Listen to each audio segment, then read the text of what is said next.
Ok. Donc, nous allons entamer le deuxième module de la formation AZ4 intitulé Administrer la gouvernance et la conformité. Donc, il faut se comprendre que dans ce module, on va apprendre à mettre en place des règles et aussi des mesures de contrôle dans Azure afin de s'assurer que tout est bien organisé. Donc, on va sécuriser l'environnement, le rendre conforme aux normes ou sinon aux règles de gouvernance de votre entreprise ou même aux règles de gouvernance de l'environnement externe, comme par exemple les réglementations RGPD en France. Donc ça tout dépend aussi de là où vous êtes et dans l'environnement dans lequel vous travaillez. Donc c'est aussi de définir qui peut faire quoi, où, voilà, et de vérifier si c'est vraiment conforme à, aux directives ou aux normes de l'entreprise ou aux règles de bonne conduite de l'entreprise. Donc, c'est ce on va voir dans ce module. Normalement, on a deux thèmes ici, très importants, la gouvernance et la conformité. La gouvernance, c'est l'ensemble des pratiques, euh, non, pardon, l'ensemble des politiques, des processus et aussi des outils qui vont vous permettre de gérer, d'organiser, de contrôler l'utilisation des ressources au niveau d'Azure et au sein de votre organisation. C'est ça la gouvernance. Maintenant, la conformité, c'est, c'est le fait d'adhérer à des normes ou bien des réglementations politiques euh, universelles ou, ou même au sein de votre entreprise.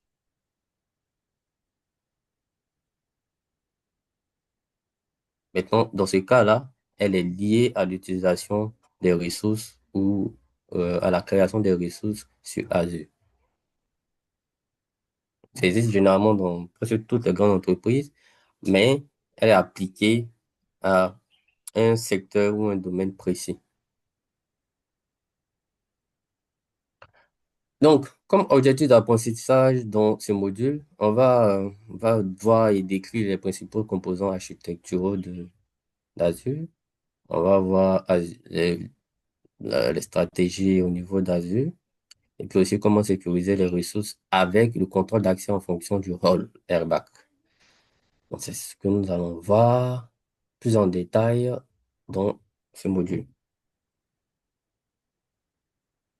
Donc, les principaux composants architecturaux d'Azure, on va identifier les régions, implémenter des abonnements Azure, identifier l'utilisation des abonnements, obtenir un abonnement, création de groupes de ressources, déterminer les limites et les quotas, créer une hiérarchie des ressources Azure, appliquer l'étiquetage des ressources ou tags, gérer les coûts et puis un petit récapitulatif. Donc aussi, ce module-là compte pour 20 à 25% à l'examen.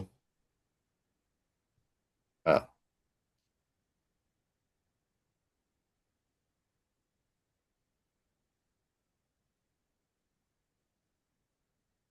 Donc, Azure est divisé en plusieurs régions géographiques. Donc, chaque région contient un ou plusieurs centres de données. Donc, ces régions-là euh, vont comporter des centres de données physiques, au minimum un, sinon maximum trois. Mais généralement, on aura trois centres de données physiques. Donc, un, la combinaison de un à 3 centres de données physiques permet d'avoir une région Azure.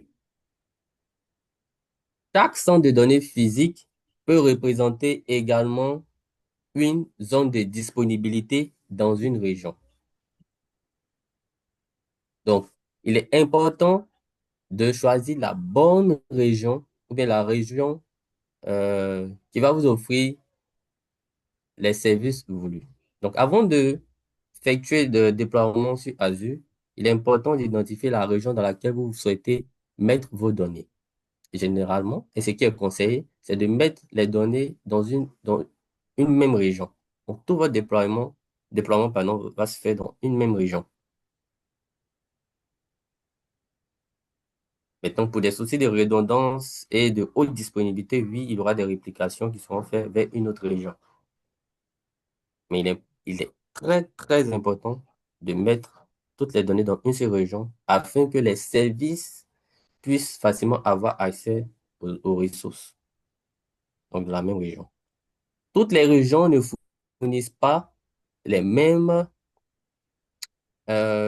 fonctionnalités ou même les mêmes flexibilités ou même la même évolutivité. Donc, Pourquoi? puisque c'est, oui, parce que euh, on peut implémenter un service en Afrique. Par exemple, il y a un service qui est appelé Express Route, où on connecte votre entreprise directement au data center de Microsoft. Donc, il va sans dire que ce type de connexion sera beaucoup plus cher parce qu'elle est totalement indépendante de la fourniture d'Internet de chaque pays, donc la fourniture d'Internet locale. On est d'accord? Parce qu'on vous connecte directement au data center de Microsoft. Du coup, si le data center, c'est-à-dire vous êtes à Abidjan, le data center se trouve euh, peut-être à Kong, donc vous allez tirer des câbles pour vous connecter directement, donc c'est-à-dire la fibre ou peu importe la solution, pour vous connecter directement au data center. Donc déjà, ça va générer des coûts vraiment énormes. Là, vu que vous êtes totalement coupé, indépendant par exemple d'Internet local, donc c'est ici, il y a des situations politiques où il n'y a plus d'Internet, vous êtes connecté directement au data center de Microsoft, vous pouvez travailler. Donc forcément, ça va coûter beaucoup plus cher et peut-être que ça ne va pas répondre aux besoins en Afrique. Parce que peut-être que ce que ça va vous coûter sera peut-être le chiffre d'affaires même d'une entreprise.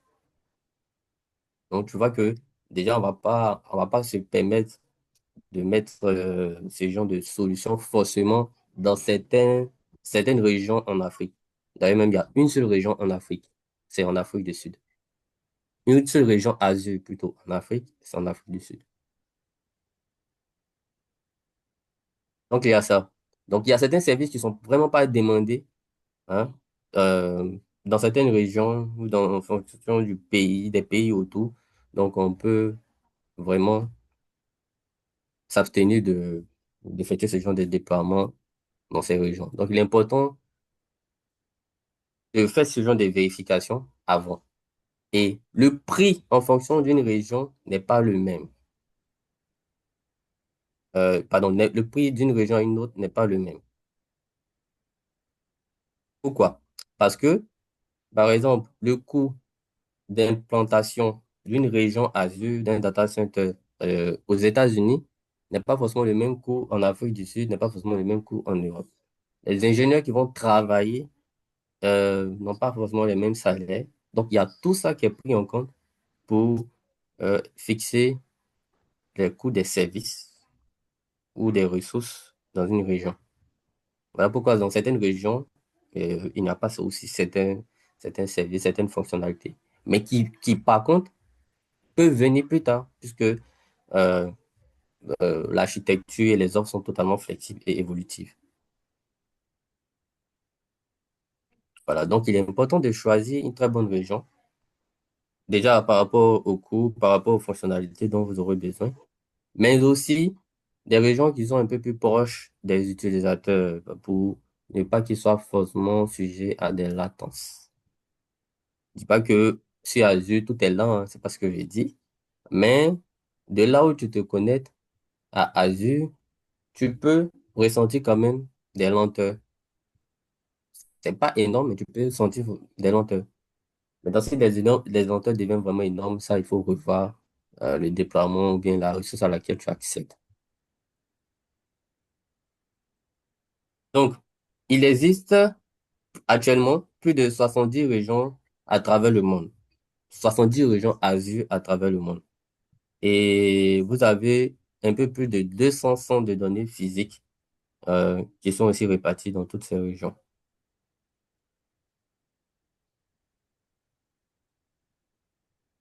Donc, tout à l'heure, je parlais de zones de disponibilité.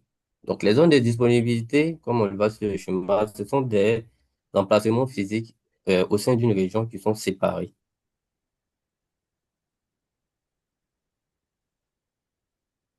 Et chaque centre de données physique est totalement autonome de l'autre centre de données. Donc, il a sa propre son propre service d'alimentation, son propre service de refroidissement, euh, son propre réseau. Il offre aussi des fonctionnalités de haute disponibilité et aussi, et il est interconnecté aux autres data centers. Mais ils sont éloignés vraiment quand même géographiquement, même s'ils sont dans la même région. Donc, comme on le voit sur le schéma, on a trois centres de données physiques dans une même région et ces trois centres représentent aussi, pardon, chacun représente une zone de disponibilité. Chaque centre de données physiques représente une zone de disponibilité. Ce qui veut dire que si un data center 1 tombe, vous pourrez toujours avoir accès à vos ressources dans cette région parce que pourra être répliqué sur une autre zone de disponibilité ou un autre centre de données physiques. Donc voilà le concept de région et de zone de disponibilité de centres de données.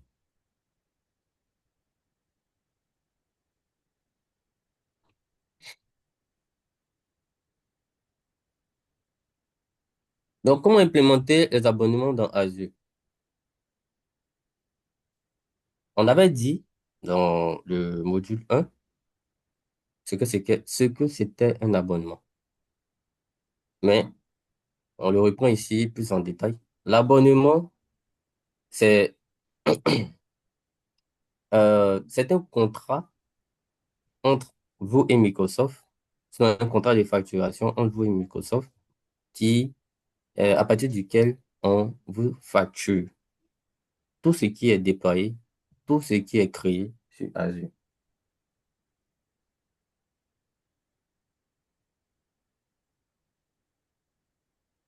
Donc, c'est ça l'abonnement. Donc, pour pouvoir créer un abonnement, dans un premier temps, il faut avoir un compte sur Azure. Vous avez un compte sur Azure. Maintenant, pour pouvoir créer des ressources sur Azure, il faudra forcément avoir un abonnement. Parce que lors de la création d'une ressource, par exemple d'une machine virtuelle, euh, ils vont vous demander de sélectionner l'endroit de facturation. L'endroit de facturation, c'est l'abonnement ou bien la subscription. Donc, vous allez voir les deux thèmes généralement. Ils vont vous demander cela. Donc, avant toute chose, il faudra créer un abonnement. Maintenant, il est important, sinon ça dépend aussi de votre stratégie, de pouvoir mieux contrôler le budget dans une entreprise, puisque l'abonnement est lié au contrat de facturation.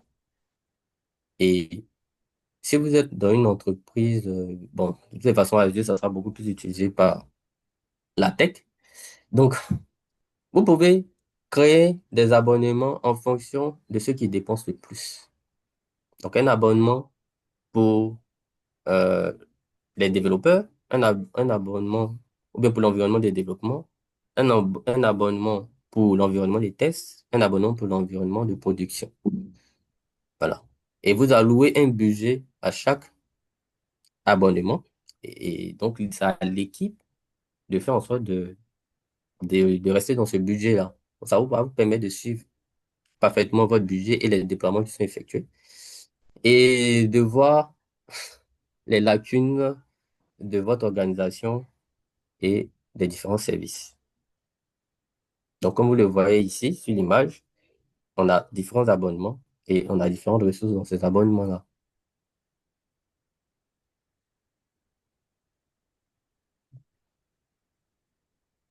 Et ce qui est bien, vous pouvez avoir, comment on appelle ça? Vous pouvez créer des abonnements à partir de différents moyens. Soit vous-même, vous le faites, soit vous pouvez passer par un prestataire, soit vous passez par un contrat d'entreprise directement avec Microsoft. Donc ça, c'est pour les grandes entreprises, pour les grandes organisations surtout. Et là-bas, avec ce type de contrat d'entreprise, vous avez des tarifs vraiment préférentiels, quoi. Parce qu'on sait que si vous venez pour ce genre d'initiative, de type de contrat, c'est vraiment, vraiment parce que vous avez une grosse infrastructure que vous voulez déployer là-bas, donc vous voulez un prix préférentiel.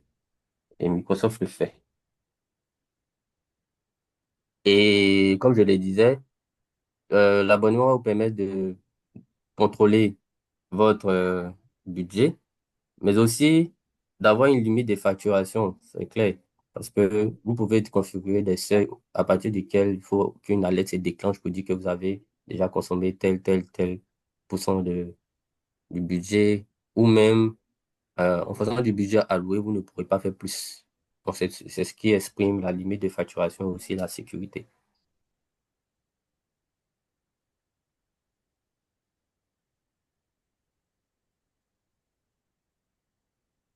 Donc, ici, on va plus en détail les types d'abonnements, voilà, et comment peut-être y avoir accès. Donc, on a l'abonnement gratuit. L'abonnement gratuit, bah, c'est ce que tout le monde peut avoir. Donc, lui, il va vous donner accès à un crédit de $200 pour les 30 premiers jours avec un accès limité pendant 12 mois. Donc, vous avez un crédit de $200 pour 30 jours et un accès illimité pendant un an. Donc, généralement, il est utilisé quand on veut avoir un aperçu ou bien faire faire des tests. Voilà. Avant de se lancer vraiment sur l'adoption de cette technologie-là. Maintenant, souvent aussi pour ceux qui veulent avoir, on va dire, en mode exploration de l'environnement, ils peuvent s'octroyer le compte gratuit. Donc, il y a aussi l'abonnement paiement à l'utilisation. Donc, Pay as Go, ou bien Pay as Use, où vous avez une facture mensuelle. Après, vous avez les CSP. Et là, ce sont des contrats de remise possibles via des partenaires fournisseurs de solutions cloud. Donc, ici, c'est des partenaires, c'est-à-dire comme des intégrateurs, des Ouais, ouais. partenaires Microsoft. Voilà. Donc, à partir d'eux, vous pouvez avoir un abonnement. Donc, c'est ce que j'expliquais précédemment. Et puis, il y a aussi les contrats d'entreprise où vous faites un accord avec Microsoft et on vous garantit des prix préférentiels pour vos déploiements. Et il y a aussi le compte étudiant qui va inclure $100 pendant 12 mois. Maintenant, la seule condition, c'est que vous puissiez prouver que vous êtes étudiant. Et là, comme pas d'étudiant, c'est vraiment beaucoup de choses. Quand je dis étudiant, c'est quelqu'un aussi qui apprend, qui va prouver qu'il apprend les technologies Microsoft, peut-être qui a des certifications Microsoft, qui est sur Learn, qui a qui utilise fréquemment les ressources là-bas. Mais si vous avez vraiment étudiant aussi, bon, tant mieux, vous pouvez ajouter ça aussi pour prouver.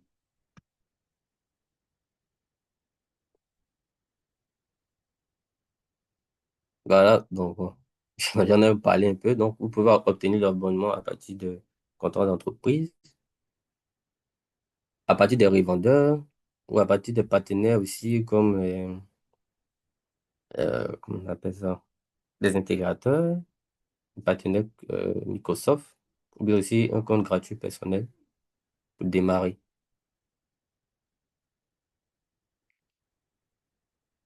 Et maintenant, vu que vous avez un contrat de facturation avec Microsoft, donc vous pouvez maintenant créer vos ressources. Ici, on nous montre Euh, ok.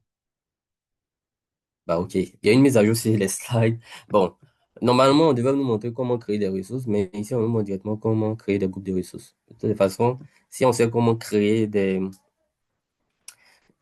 utilisateurs sur Azure, on devrait pouvoir connaître comment créer des ressources. C'est simple. Pour créer une ressource, par exemple, une machine virtuelle, tu recherches machine virtuelle sur le portail. De la même manière qu'on a recherché Entra ID, l'interface va s'afficher. Ils vont mettre une option créer une machine virtuelle. C'est juste ça. C'est toujours comme ça. C'est le même principe pour presque toutes les ressources que vous allez avoir. Tapez le nom de la ressource ou du service. Une fois que vous entrez, ils vont vous demander de créer. Bon, c'est juste comme ça qu'on crée une ressource. Quand on a voulu créer un tenant, c'était de la même manière. On a dit d'entrer dans Entra ID, manage tenant, créer new tenant. Bon, c'est pareil pour créer une ressource. Il faut connaître le nom de la ressource. Tu recherches, tu rentres la ressource, tu cliques sur créer. Maintenant, la, la création des groupes de ressources. Un groupe de ressources, déjà, c'est un conteneur logique qui va contenir toutes les ressources qui sont associées à une application ou un projet ou un déploiement que vous voulez effectuer. Mettons, une ressource, c'est tout ce qu'on peut créer sur Azure. Donc, si vous voyez que souvent j'emploie le terme ressource, ressource, c'est ça. Tout ce qu'on peut créer sur Azure, c'est une ressource. Maintenant, le contenant dans lequel on peut mettre des ressources est appelé groupe de ressources. Il peut être appelé aussi conteneur de ressources, mais on l'appelle groupe de ressources. Dans certains documents, vous allez voir RG, ressources groupe. Donc, dans un groupe de groupes, vous pouvez créer un groupe de ressources pour toutes les ressources que vous allez créer. Mais on sait tous que ce n'est pas la meilleure manière d'organiser les ressources que vous créez. Parce que si, par exemple, vous créez des ressources pour un projet, comment vous pouvez identifier toutes les ressources de ce projet? C'est vrai qu'il y a différents autres moyens de le faire, mais ça reste pas toujours la bonne manière. Donc, tout va dépendre de votre stratégie, tout va dépendre de votre, euh, de vos méthodes de gouvernance. Donc, vous pouvez créer des ressources, des groupes de ressources, pardon, en fonction du type de ressources que vous voulez inclure dans le groupe de ressources. Je explique autrement. Si vous avez des bases de données, vous pouvez créer un groupe de ressources purement pour les bases de données, mettre toutes les bases de données dedans. Si vous avez euh, beaucoup de serveurs web pour vos déploiements, vous pouvez créer un groupe de ressources purement pour les serveurs web. Si vous avez des machines virtuelles, vous pouvez créer un groupe de ressources purement pour les machines virtuelles. Donc ça reste aussi une organisation. Donc, quand vous allez créer le groupe de ressources pour les machines virtuelles, vous allez maintenant mettre tout, déplacer toutes les machines virtuelles directement dans ce groupe de ressources. Ou bien, à la création même de la ressource, on va vous demander de sélectionner le groupe de ressources auquel il faut l'attacher, sinon dans lequel il faut le mettre. Parce qu'on ne veut pas qu'il reste comme ça. Bon, ça n'existe pas, même si il ne peut pas rester comme ça. Il faut toujours attacher dans un groupe de ressources. Donc, au début, si vous n'avez pas de stratégie, vous mettez tout ce que vous créez dans le même groupe et puis après, vous pouvez les déplacer si vous créez des groupes spécifiques.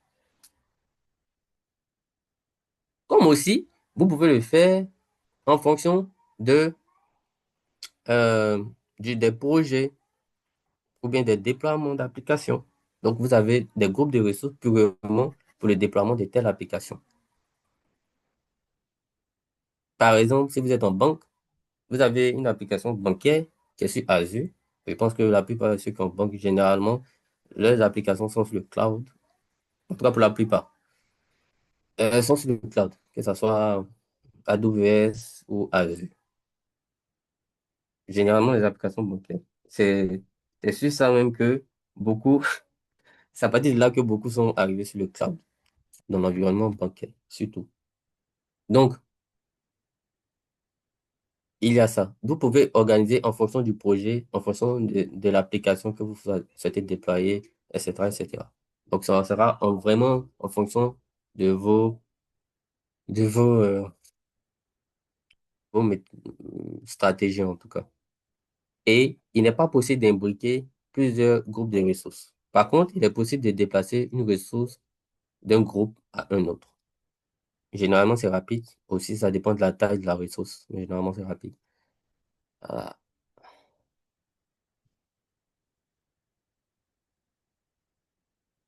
Et on va voir maintenant les limites et quotas. Chaque ressource ou bien chaque service sur Azure a des limites. Par exemple, un nombre maximal de machines virtuelles que vous pouvez créer dans un abonnement. Ou même la taille de stockage de, de vos disques.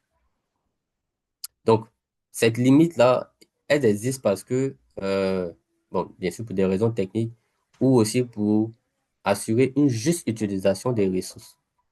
Parce que c'est ça l'objectif sur Azure. C'est aussi de ne pas dépenser beaucoup, de vraiment mesurer nos dépenses. Puisque on-prem, on avait presque tout et rien. Bon, tout même, tout et n'importe comment. Voilà, c'est ça. Donc, c'est vrai qu'on veut anticiper, mais souvent on achète, on surestime tellement les choses. Peut-être une application même qui est utilisée que par le top management, on va peut-être mettre, c'était tellement on veut prévenir tout risque, on va mettre peut-être des 10 durs de 8 Tera, 10 Tera, parce qu'ils ont entendu top management. Et, mais voilà, souvent on peut faire 10 ans, 15 ans, c'est jamais rempli parce que il n'y a que peut-être 10 15 personnes qui s'y connectent, c'est tout. C'est tout. On va mettre peut-être des machines, non, pardon, allouer peut-être des CPU énormes. Or, la VM n'en a pas forcément besoin. Donc, il y a tout ça. Donc, c'est pourquoi les quotas existent. Par contre, vous pouvez, euh, bon, ce sont des quotas par défaut. Par contre, vous pouvez augmenter la limite. Voilà, par défaut. Du coup, si vous prévoyez, par exemple, déployer beaucoup plus de ressources ou consommer beaucoup plus d'espace, dans ce cas, vous allez demander à Microsoft d'augmenter le quota. Donc, un peu comme sur la slide, on a le Network Watcher. Bon, malheureusement, on ne voit pas derrière, mais c'est un sur un. Voilà, puisque c'est à 100%. Si c'est ici, c'est un, forcément, ça sera sur un. On a le total de clusters dédiés par région VCPU. Donc, la région, c'est Europe Est 2. On a 6 sur 6. Donc, le standard aussi du cluster, bon, ici aussi, on a 6 sur 6. Donc, si vous voulez déployer beaucoup plus, ou bien vous avez vous voulez beaucoup plus de vCPU, dans ce cas-là, vous allez demander à Microsoft d'augmenter. Tout compte fait, eux, c'est l'argent, ils recherchent, hein. Donc, vous demandez d'augmenter, ils vont le faire. Et puis, bon, vous pouvez continuer à utiliser. Ou vous pourrez continuer à utiliser.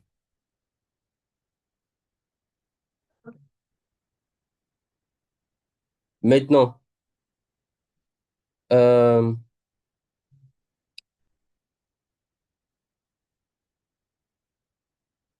voilà, vous pouvez augmenter, planifier aussi. Donc, c'est de suivre. Voilà, vous pouvez créer aussi des alertes en fonction bon, si vous avez un service de monitoring, bien, vous créez directement des alertes en fonction de l'état d'utilisation. Comme ça, de manière proactive, vous pourrez planifier l'utilisation future en demandant aussi d'augmenter. Et ici, on arrive à la seule hiérarchisation qui existe, de ressources Azure qui existe au niveau d'Azure. On disait dans oui, dans le premier module que Azure a une surface plate, contrairement à Active Directory qui utilise des unités d'organisation pour pouvoir organiser pour organiser tout son annuaire. Voilà. Ici, sur Azure, il n'y a pas, cela n'existe pas, c'est une surface plate. Par contre, ce qui existe, c'est la hiérarchie des ressources. Une forme d'organisation uniquement pour les ressources. Donc, Lorsque vous créez, bon, vous avez un compte Azure et que vous voulez créer un abonnement,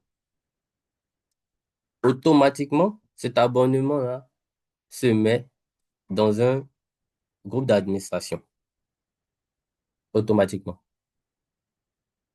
Donc, le plus haut niveau d'hierarchie des ressources, parce qu'une ressource, rappelez-vous, c'est tout ce qu'on peut créer sur Azure. Donc, même un abonnement, c'est une ressource. La seule chose qu'on ne peut pas créer, bon, sinon, qu'on ne crée pas de base, c'est le groupe d'administration Racine. Parce qu'après, on peut créer d'autres groupes d'administration en fonction du besoin et en fonction de la hiérarchisation qu'on veut créer pour nos ressources. Mais de base, le groupe qu'on ne crée pas, c'est le groupe d'administration ressources et Racine plutôt. Donc, lorsque vous allez créer l'abonnement, hein, automatiquement, il sera rattaché à ce groupe d'administration. Donc, le groupe d'administration, lui, il gère uniquement, sinon, il permet d'organiser uniquement les abonnements. Donc, comme on le voit sur la slide, lors de la création de l'abonnement Enterprise Agreement, qu'est-ce qui s'est passé? Cet abonnement a été mis automatiquement dans le groupe d'administration ressources. Maintenant, certainement, pour une meilleure gestion, hein, du budget pour chaque département, il a été créé des groupes d'administration fils au groupe d'administration racine. Et chaque groupe d'administration fils a son nom. Il y a les ressources humaines, donc c'est pas département. Ressources humaines, équipe informatique, marketing. Et dans le groupe de ressources humaines, on a créé un, euh, un autre groupe appelé application. Donc, on a créé en fait une hiérarchisation pour pouvoir suivre le budget et les différents déploiements qui vont se faire.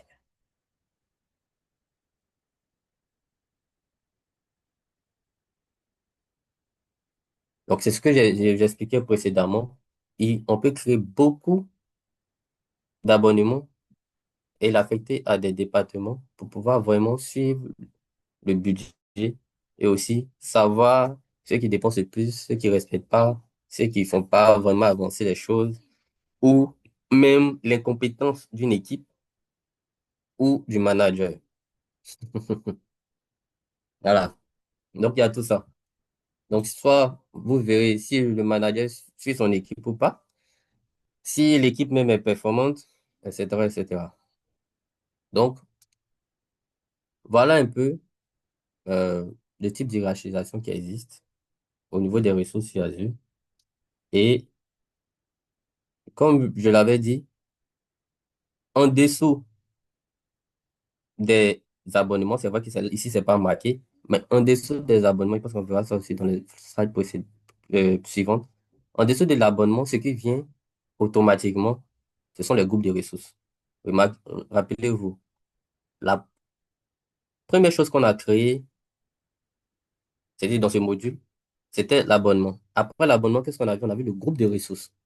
Voilà. Donc, après l'abonnement, l'autre hiérarchisation qui est en dessous, c'est les groupes de ressources. Et dans les groupes de ressources, ce qui sera, ce sera bien sûr les ressources. Maintenant, en dessous des ressources, bon, pas en dessous, mais à partir des ressources, ce qui vient, ce sont des connexions, ce sont des accès, ce sont des permissions et tout. C'est tout.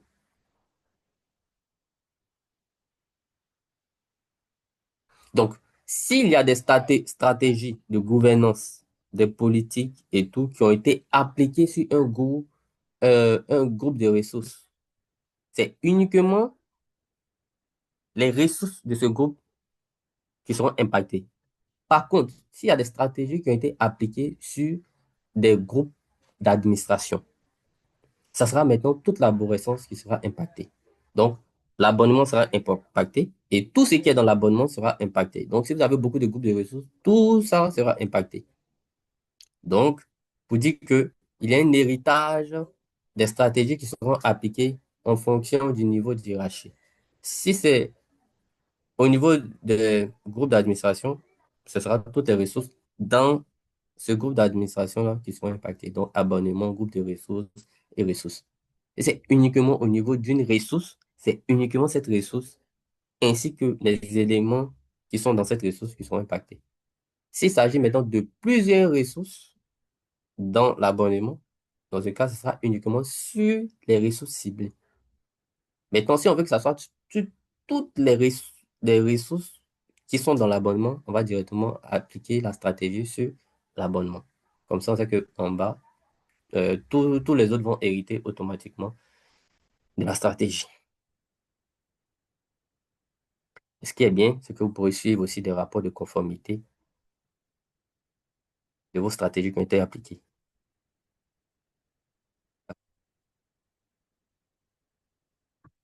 Et une autre manière de pouvoir euh, organiser les ressources sur Azure, c'est d'appliquer l'étiquetage ou des tags. Ça, c'est très important aussi. Ça, c'est vraiment important parce que c'est bon, c'est beaucoup important sur l'aspect FinOps.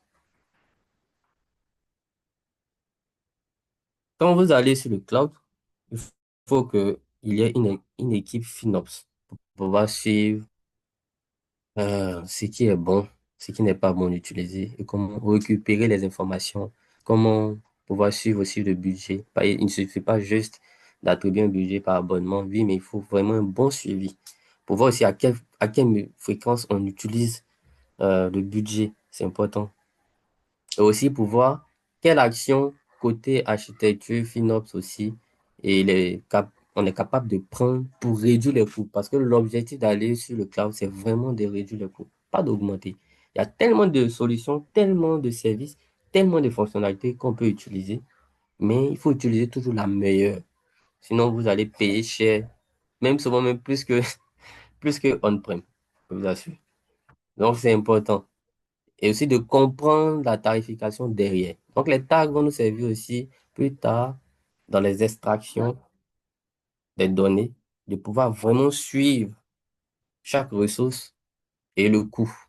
Parce que parfois, pour certains services ou fonctionnalités, le coût est un peu ambigu. On peut vous m'en donner un coût, mais en vrai, par rapport à l'utilisation aussi, c'est-à-dire euh, entrant ou sortant, c'est-à-dire même en termes de trafic, il y a une facturation qui s'applique. Donc, il y a quand même souvent ça qu'il faut prendre en compte. C'est pour ça qu'il est important aussi de mettre des tags. Donc, les tags sont rien d'autre que une combinaison des clés-valeurs. C'est-à-dire, on donne un nom et puis on donne une valeur. C'est comme ça que ça fonctionne. Clés-valeurs. Donc, eux, bon, c'est comme des, je sais pas quel exemple, bon, comme des étiquetages adhésifs qu'on met sur les produits. On donne un nom et puis un code barre. Donc, c'est ça, nom et valeur. C'est toujours comme ça que ça fonctionne. Donc, il va permettre il sera rattaché à vos ressources que vous allez créer et vous pouvez euh, organiser vos ressources à partir des tags. Vous pouvez même faire des filtres, c'est-à-dire lorsque vous faites des recherches, vous pouvez faire des filtres à partir du tag. Donc, soit pour une solution, soit pour beaucoup de choses. Donc, généralement, on va mettre l'environnement, on va mettre automatiquement quoi même, on va mettre la criticité, on peut mettre le projet, le nom du projet, on peut mettre le nom de l'application. Soit vous décrivez totalement, soit vous avez une convention de nommage qui va vous permettre soit vous mettez des codes qui va vous permettre après de savoir ici qu'il s'agit de telle application, il s'agit de temps, il s'agit de temps. Donc c'est comme ça que ça fonctionne. Ça va permettre d'organiser vos ressources. Et surtout, lorsque vous faites des exports, des recherches, des filtres, vous pourrez directement sélectionner le tag. Comme ça, vous aurez directement la ressource ou bien les ressources liées à tel projet. Si vous ne connaissez pas forcément le groupe de ressources, ou bien ça va dépendre de votre organisation, ou bien en fonction des tags, savoir quelles ressources consomment le plus, ce qui a plus consommé sur moi. Tout ça, c'est côté FinOps. Donc, c'est très important. C'est très utile. Voilà, donc voilà, ici même c'est marqué, très utile pour regrouper les informations de facturation.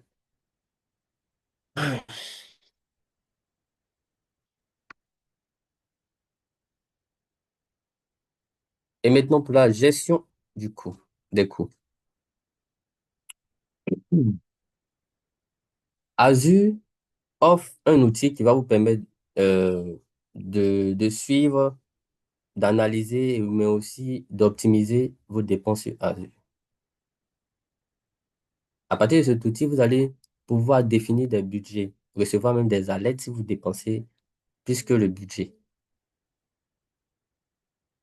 Et même que cet outil-là va vous fournir même des recommandations pour pouvoir réduire le coût.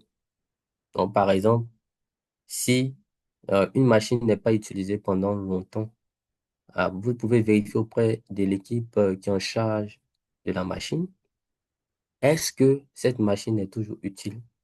Vu qu'elle est inutilisée depuis plusieurs mois, bah, va falloir l'éteindre. Parce que tant qu'elle est allumée, elle consomme.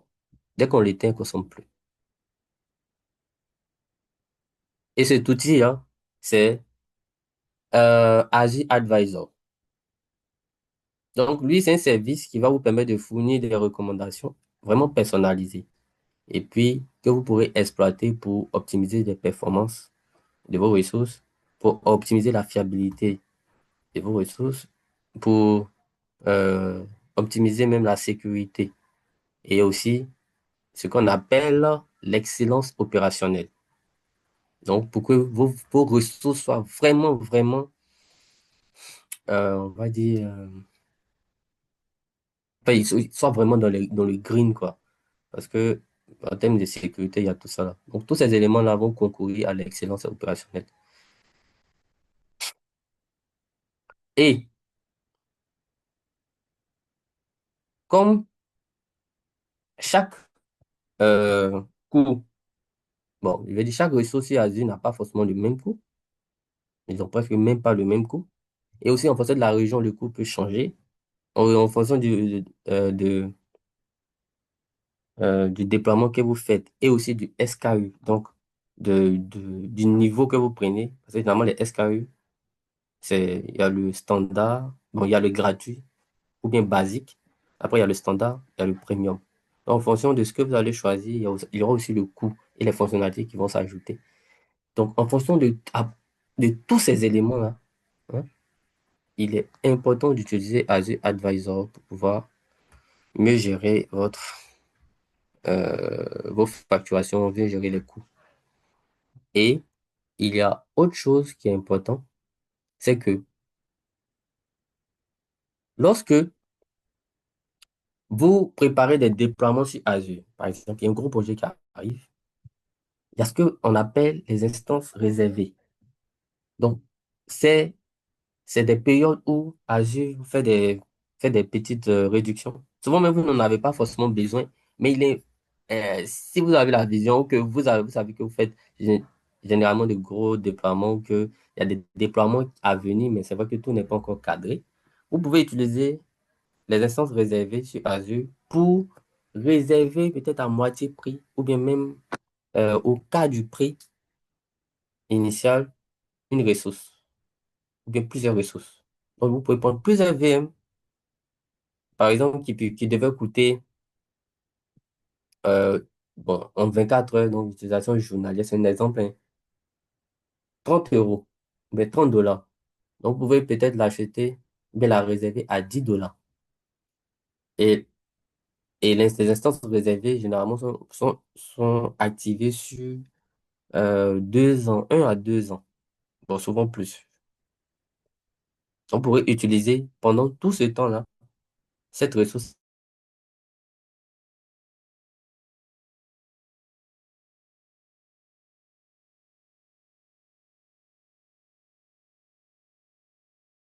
hybride bénéfique. Oh, c'est presque déjà. Donc, vous pourrez utiliser vos licences locales avec avis bénéfique. Donc, si vous avez un environnement on-prem, donc bien sûr, avant de se déployer sur Azure, vous êtes dans un environnement hybride. Donc, vous avez un environnement on-prem, vous avez entamé votre déploiement sur Azure, ce qu'on appelle un environnement hybride. Donc, à la fois on-prem et sur Azure. Donc, ce qui est le cas de la plupart des entreprises. Vous pouvez utiliser vos licences on-prem vers Azure. Par exemple, vous avez pris des licences de base de données, vous avez pris des licences de tous vos serveurs et autres. Mais c'est pas parce que vous partez sur Azure que vous ne pouvez pas les utiliser. Sinon, finalement, ça aurait servi à rien, en fait. Donc, vous allez dépenser les mêmes choses encore plus. Donc, vous pouvez utiliser ces licences-là vers Azure. Donc, vous voyez que c'est vraiment bien pour pouvoir gérer les coûts et optimiser les coûts. Mais tout ça, tous ces outils-là peuvent être utilisés directement à partir, pardon, toutes ces fonctionnalités peuvent être utilisées dans Azure Advisor. Comme je l'avais dit, va vous permettre vraiment d'optimiser l'utilisation de vos ressources, et réduire les coûts, améliorer le budget, avoir des alertes et voilà. Et vraiment checker tout votre environnement, l'améliorer à divers niveaux, surtout euh, au niveau de la fiabilité, les performances, la sécurité qui vont concourir à l'excellence opérationnelle.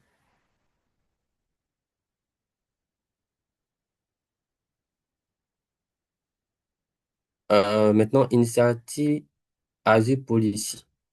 Donc ici, on va parler de stratégie. Stratégie Azure. Donc, comment implémenter les stratégies Azure, implémenter les OK. Donc, comment implémenter Azure Policy? On va garder les mêmes thèmes. Azure Policy, d'abord. Et à partir d'Azure Policy, comment implémenter les stratégies Azure? Comment créer des stratégies Azure? Et puis, bon, vous aurez un lab aussi. C'est ça. Ah, donc, implémenter les stratégies. Ouh,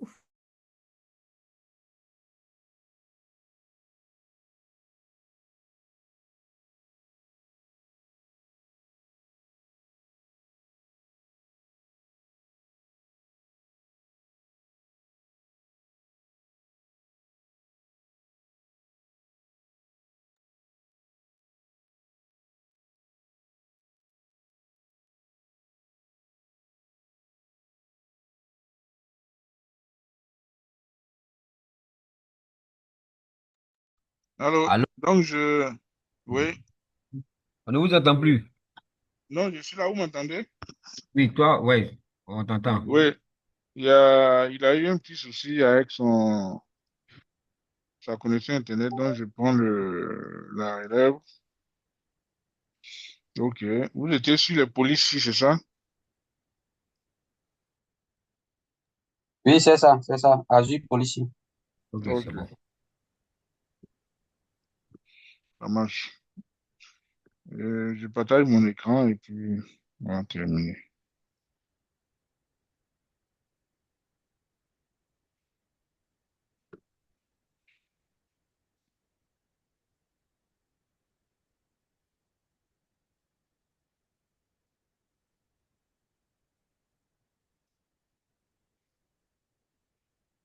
Vous voyez mon écran, hein? Oui, c'est bon. Ok,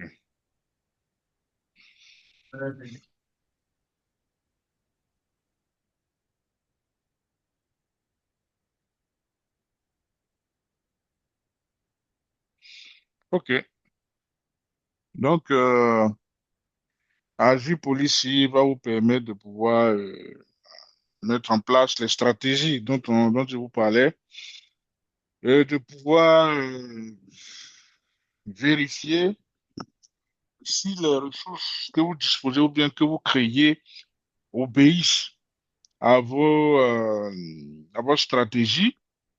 Donc, il va vous dire ceux qui sont conformes, ceux qui ne sont pas conformes, et puis vous proposer des solutions pour pouvoir y remédier au cas où vous avez des ressources qui ne sont pas conformes à vos stratégies.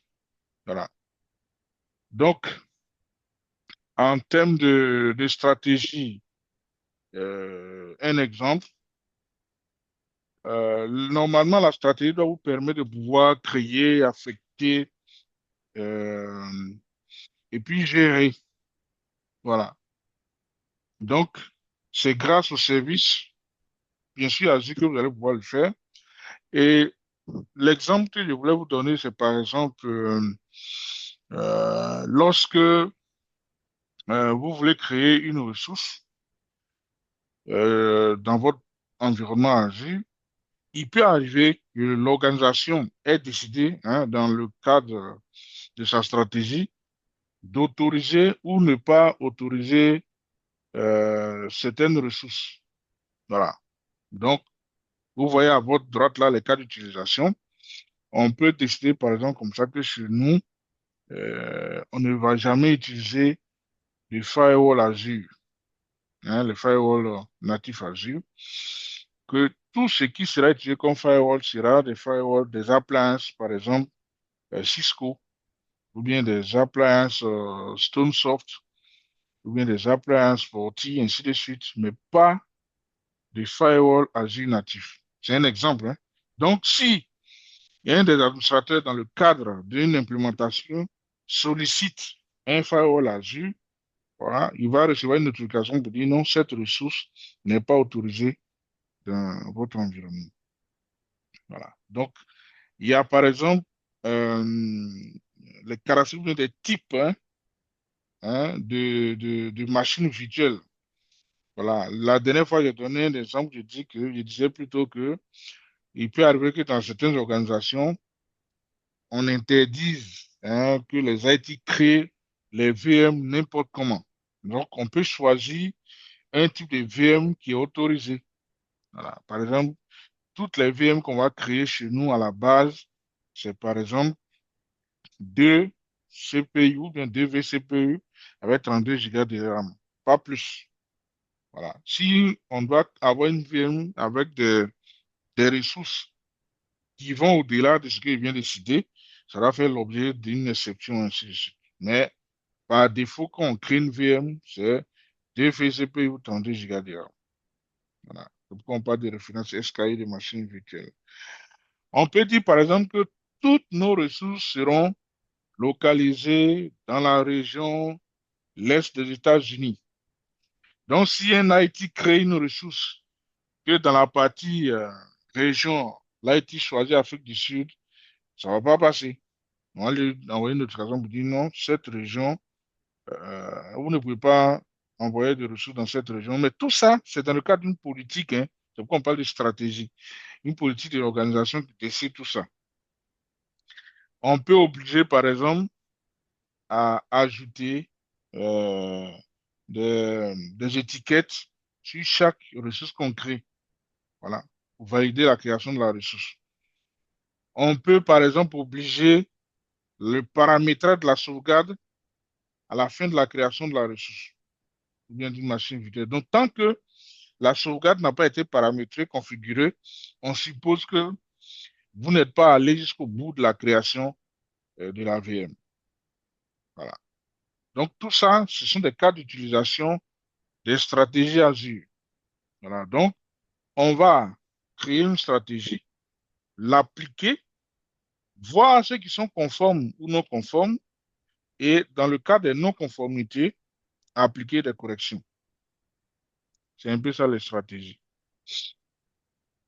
Donc, comment ça marche? Il faut d'abord définir l'initiative de la stratégie. Ensuite, tu vas créer, définir l'étendue.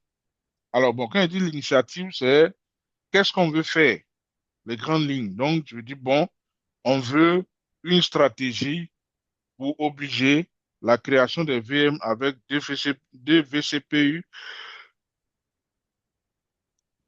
et 32 Go de RAM. Ça, c'est l'initiative. Maintenant, comment on va matérialiser, hein, cette stratégie que je viens de définir? On va matérialiser cette stratégie à travers des lignes de commande ou bien un code ou un script au format JSON. Et une fois que c'est créé, on va définir, on applique cette stratégie sur quel scope? Voilà. Est-ce qu'on l'applique au niveau de toute l'organisation? Est-ce qu'on l'applique au niveau d'un abonnement? Est-ce qu'on l'applique au niveau, par exemple, d'un conteneur, ainsi de suite. Donc, mais il faut toujours choisir ou bien définir c'est sur quel scope est-ce que tu vas appliquer ta stratégie que tu viens de créer. Et une fois que tu as défini le scope et que tu appliques, la stratégie te fait en même temps une évaluation pour t'informer de toutes les ressources qui existent déjà d'abord, qui sont conformes, et de toutes les ressources qui ne sont pas conformes. Voilà. Et ce qui n'est pas conforme, la stratégie va te dire voilà ce qu'il faut faire pour les rendre conformes. Ça peut aller.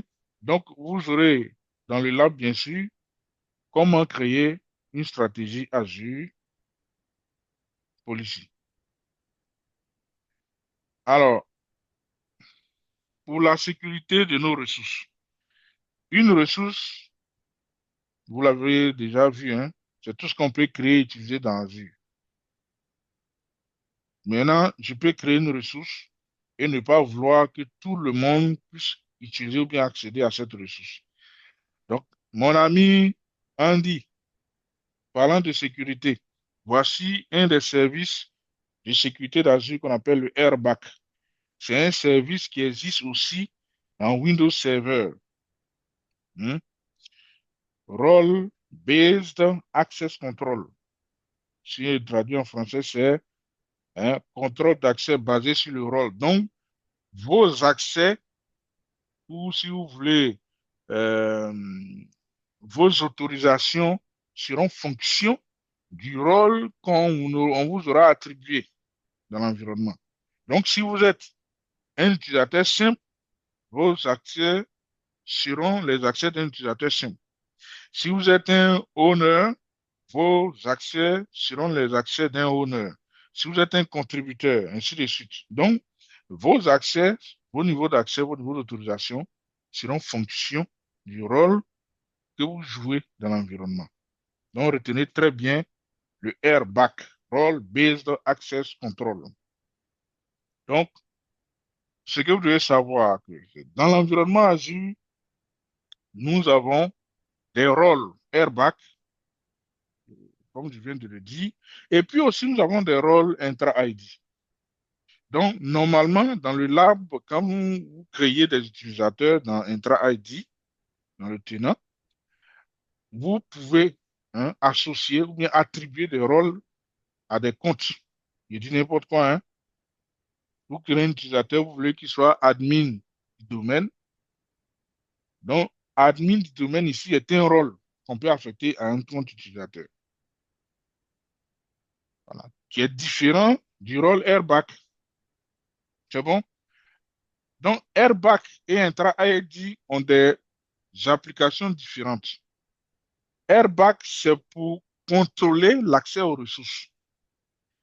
Et Airback peut s'appliquer de manière granulaire, à plusieurs niveaux. Voilà. Pendant que les rôles intra-ID, une fois que on vous attribue ces rôles-là, c'est valable dans tout le tenant, ou bien dans tout votre locataire, ou bien tout votre annuaire. Voilà. Donc, la grande différence, c'est ça. Le rôle Airback, c'est pour contrôler l'accès aux ressources et s'applique de manière granulaire. Les rôles dans Intra-ID vont permettre de gérer l'accès aux objets intra-ID. Quand on parle d'objets intra-ID, c'est les comptes, les groupes. Voilà. Et puis, si vous avez peut-être d'autres objets, des ordinateurs et autres, tout ça, que vous voulez contrôler, ça, c'est avec le rôle intra-ID. Et ce rôle-là est valable dans tout l'annuaire. Ce n'est pas spécifique à une ressource. Voilà. Donc, quand vous êtes user administrator, vous êtes user administrator dans tout le domaine. Voilà. Alors que quand Airback te donne un rôle, on spécifie la ressource sur laquelle ce rôle-là est valable. Voilà. Ce qui est différent du rôle intra-ID. Ça peut aller? Voilà. Donc, dans Azure, vous avez plein de rôles qui existent que vous pouvez dupliquer, les adapter à votre utilisation. Voilà. Donc, voici un peu un exemple. Ici, c'est le rôle contributeur qui est mis en évidence. À droite, on essaie de détailler un peu hein, ce que ce contributeur-là a comme droit, si vous voulez, ou autorisation. Donc, prenez le temps de regarder un peu le contenu des contributeurs et puis on va dire à quoi consiste ce rôle-là, qu'est-ce qu'il peut faire, quelles sont ses autorisations ou bien même ses limites. Qui se lance? Qui se lance? Un volontaire?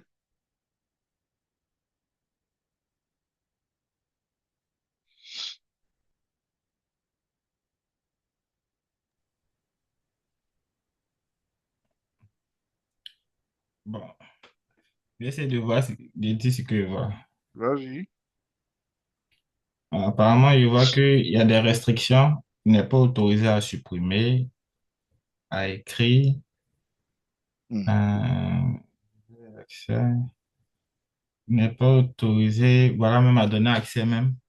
hmm, Contributeur, non. Maintenant, données d'action, méthode d'action, Simscope. Bon, il est limité. Bon, c'est ce que j'ai compris, hein. Maintenant, bon, pour le reste, Oh, là, c'est tout ce que tu as Simscope, compris? attends. Non, non, non. Au niveau d'action, Hmm, données, hmm. pas d'action, données, assignables, scopes. Bon, oui, c'est la dernière ligne, non? Bon, après, quand on dit données d'action, pas d'action, you vois, not data action. Là. Bon, Hmm. je ne sais pas si ça concerne, je dis, le groupe que j'ai lu en haut là. Oui, c'est contributeur à droite là. Non, c'est le contenu qui est dans le rectangle. Oui, oui, c'est ça, c'est ça.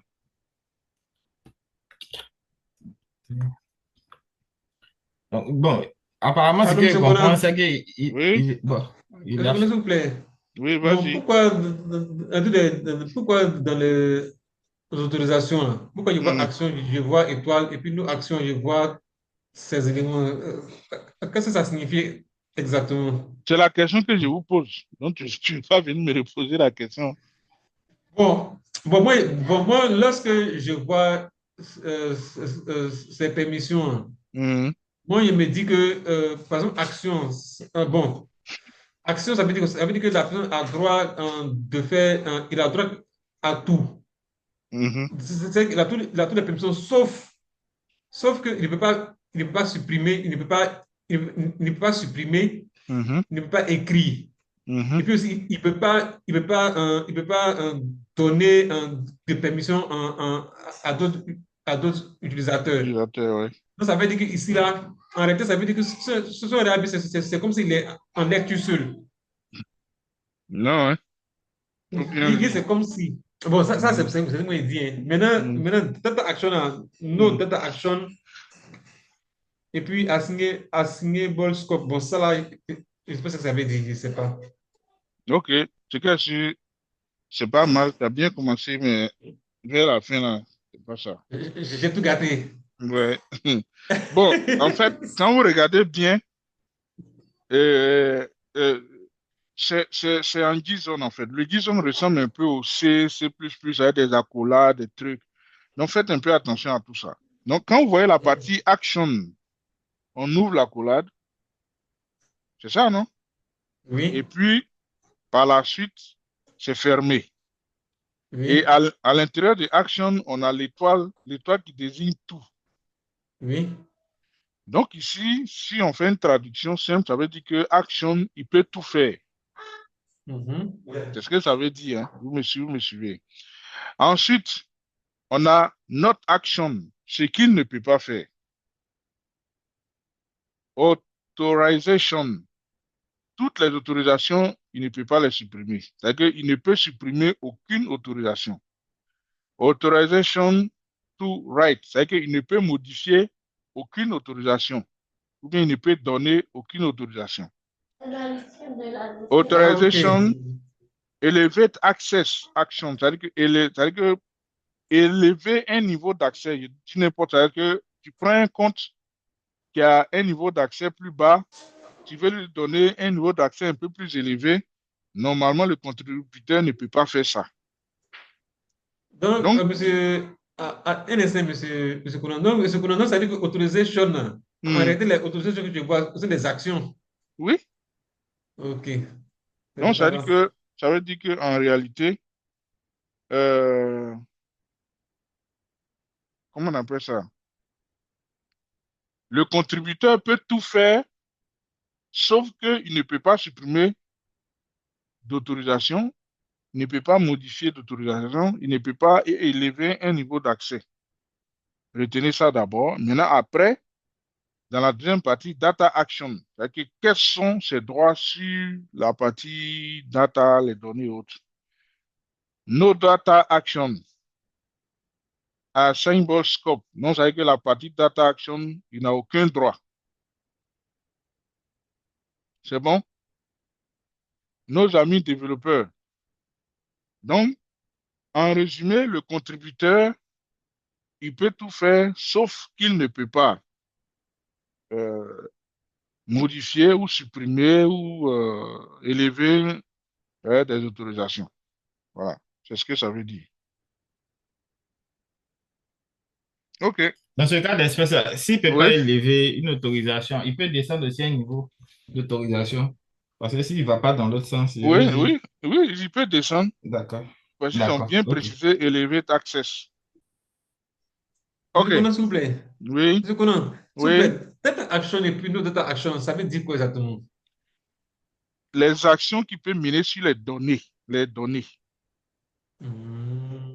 Ah, ok. C'est bon? Ok, Donc, compris. monsieur Conan, Maintenant, Oui, à non, scope là, ça veut dire oui. quoi? Scope, ici, ils ont mis la racine. Donc, ça veut dire Mhm. que lui, euh, son scope, bon, si on te donne la racine, ça veut dire que tu peux agir sur tout. Ok. Voilà, c'est ce que ça veut dire. Ici, au lieu de la racine, on pourrait remplacer Mhm. par exemple par, comment je peux dire ça? Par exemple une ressource. Je vois un peu, non? C'est-à-dire Oui, que si oui, je je vois. précise une ressource, c'est que c'est sur cette ressource-là seulement que ce contributeur-là des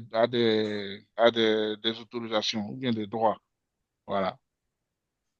Ah, ok. Parce que tout à l'heure, je vous disais que le airbag, c'est vous contrôler ou bien c'est vous faire de la sécurité sur les ressources. Voilà. Mhm. Et le airbag peut s'appliquer de manière granulaire. Donc ici, ils ont décidé de mettre ça à la source, à la racine, mais on pourrait descendre. Hein. On va envoyer une image graphique tout de suite là. Attends, je vais vous montrer. Voilà, regardez la partie étendue à votre droite, hein, l'étape 3. Mhm. Oui, je Vous voyez vois. que on peut soit appliquer le airbag sur le groupe d'administration, sur l'abonnement, sur le groupe de ressources, ou bien sur la ressource de manière spécifique. Voilà. Mais ici, dans l'exemple ici, le scope, c'est la racine. Ça peut aller. Donc, d'accord, monsieur Conan. Ça comme va. je disais, il y a plusieurs policiers, ou sinon il y a plusieurs rôles. On peut les prendre et les adapter. Voilà. Personnaliser, ainsi de suite, tout ça. Donc, en dehors du contributeur, vous voyez, le premier, c'est, bon, en anglais, c'est le owner, ensuite le reader, backup operator, security reader, user access administrator, ainsi de suite. Donc, pour chaque rôle, le contenu ici va changer. Voilà. Bon, si ici, si je prends par exemple user, administrateur de l'accès utilisateur, qu'est-ce qu'il peut faire selon vous? Il gère les accès des utilisateurs. Donc, selon vous, qu'est-ce qu'il peut faire? Ah, il peut, lui, il peut élever comme Mhm. descendre les niveaux. Il peut créer les Voilà, accès, les voilà, modifier. oui. Voilà, il a la main levée sur les comptes d'utilisateurs, comme son Voilà. rôle Sur le compte principal. utilisateur, pouvoir changer les mots de passe, réinitialiser les mots de passe. Mais ici, le scope sera quoi?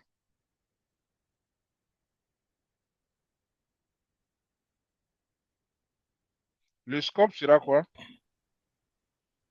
Hum, Plus sur les utilisateurs, non, en fait, utilisateurs, groupe d'abonnement, non. C'est pas plus, plutôt sur les groupes, ou bien à l'abonnement même, je vais dire direct. Je réfléchis, hein.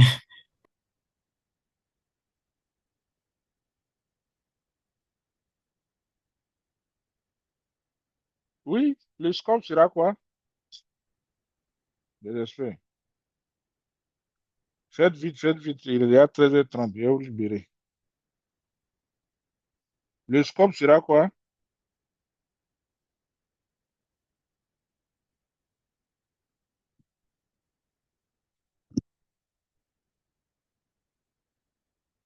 On dit user administrateur de l'accès utilisateur. Donc, le scope sera quoi?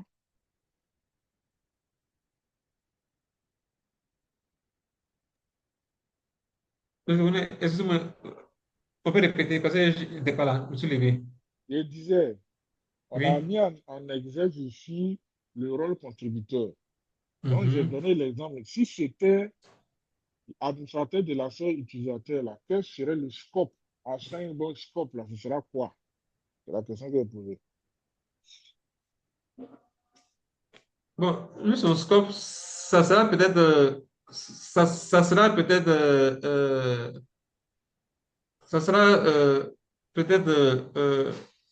la gestion des utilisateurs. Le scope ici, c'est une ressource. C'est quelque chose qu'on voit. C'est pas. Bon, il y a Ah, ok. étudié la tâche. Donc, on dit bien administrateur de l'accès utilisateur. Donc, ici, lui, il va gérer juste les utilisateurs. Mhm. Voilà. Donc, son scope sera les utilisateurs et son scope aussi sera l'ensemble des ressources. Voilà.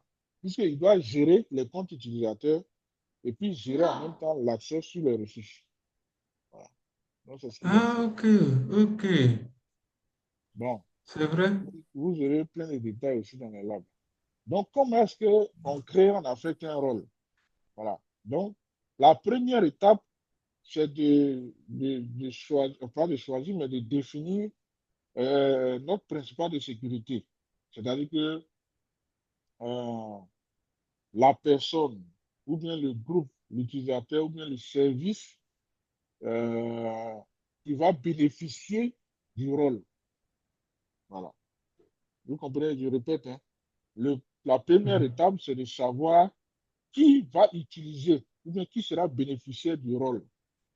Ça peut être un utilisateur, ça peut être un groupe d'utilisateurs, ça peut être un service, ainsi de suite. Donc, la deuxième étape, il faut définir maintenant le rôle en question. C'est bon? Ensuite, il faut attribuer le rôle au principal de sécurité, hein, qu'on aura désigné. Et puis, en troisième étape, on applique, hein, notre rôle maintenant sur notre scope. Donc, je donne un exemple. Comme principal de sécurité, je prends un compte utilisateur, le compte utilisateur de M. Hachi. Vous comprenez maintenant? Ça, c'est la première étape. Je désigne qui va bénéficier du rôle.